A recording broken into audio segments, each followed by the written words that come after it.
امشب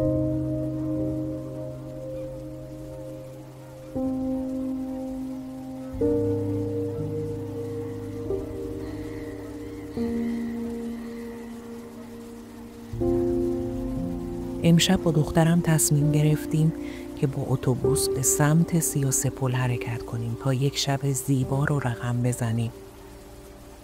وقتی که صدای امواج آب توی گوشمون میپیچید واقعا لذت میبردیم. چه شب زیبایی! تصویر 33 پل که در آب افتاده بود واقعا زیبا بود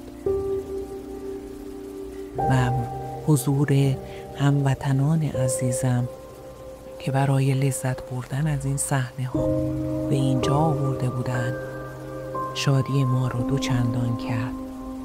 جای همه هم نوعانمون خالی بود.